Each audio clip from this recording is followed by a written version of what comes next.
سلام دوستان، خوش آمدید به کانال پخت و پزهای خانگی. ما امروز همراه یک نمود پیراگ با معنی کروپ تیار میکنیم. به نهایت آسان، کم خرج و بالذات است. محصولات لازمه برای ما 100 میلی لیتر روغن رستنی، جاشپ روغن مسکم کنید میشد، 100 میلی لیتر شیر یا که کفیر، 150 گرم شکر، یک قاشقچه رازرخ لیتل، 3 دانه تخم، 150 گرم مانی کروپا و 130 گرم آرد لازم است. این محصولات برای تیار کردن پیراکی ما لازم است. ما در اول 3 دانه تخم میگیریم. بسم الله الرحمن الرحیم. خداوند کاری ما با فیض و برکت و آبروتیه. 3 دانه تخمه با 150 گرم شکر لط میزنید. میتونید با میکسر یا که وینچی لط زنید. 150 گرم نه شکر نه تا سفید شدنش لط میزنیم. اکنون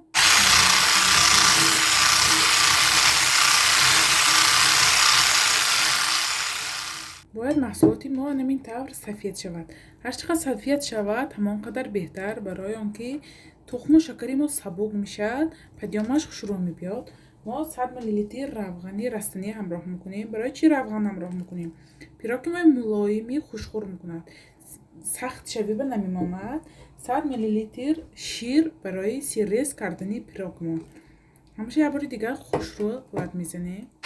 من اکنون 150 گرم مانی کروپامو میگذرانیم. ایلچه خوشرو آمیخته میکنیم. بسم الله الرحمن الرحیم. حرکت کنید که درونش به نماند، خوشرو آمیخته شود. بهت پیراکی با لذت میشد، خوشخور برای فرزندا، برای صبحانه عائله خود بهت با لذت.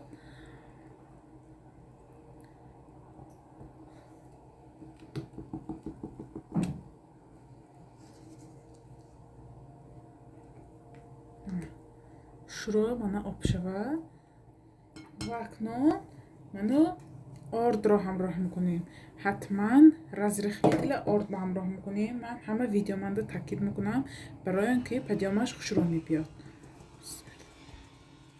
من باید همین طور خمیرامو تیار شود. نگاه کنید درونش به یگان قطعه خمیرک ماندگیش نیه. خمیرامو نه سویوق نه غفص. من فرمی من 25 سانتی متر به 30 سانتی متر باشد، نه اونقدر بلند. پیامش میتونید لیستای تفتان بپزید یا که قالبای کلولا بپزید هم میشه. من با همین خمیری تیار کرده میریزیم. بسم الله الرحمن الرحیم. همه جاش به یک خیل گیره. من یک خیل قالب گرفتم.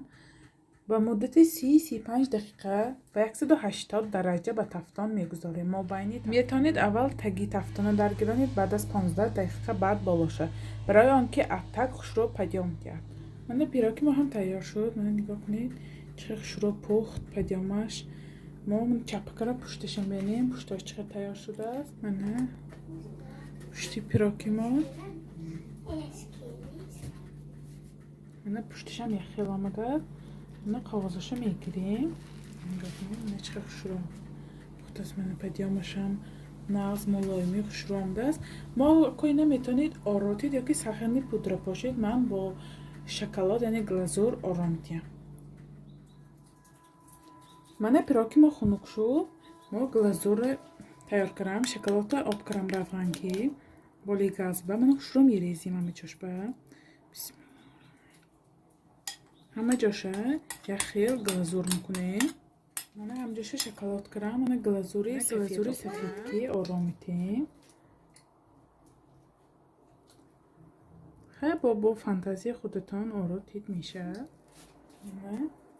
خیلی میتر آرامتیم. من یه باری دیگه از این سو میکشیم. من چگونه میبینید پیراکی ما هم تیار شد. و مدت 1-2 ساعت خالدیلنیک به نگاه داریم. یه جای خنک به همین شکلات ها شخ شود. بعد درونش ریزه کریم بینیم که خیلی پیراکی ما هم دمگیری. نه درونش ریزه کریم بینیم درونش چقدر تیار شده است. بسم الله الرحمن. با 8 قسمی برابر ریزه کریم. نه درونش بینیم. نگاه کنید چقدر خوشرو آمده است. من قبطاش بهت ملایمه جای بادام. نگاه کنید چقدر ملایمک بهت خوشخور.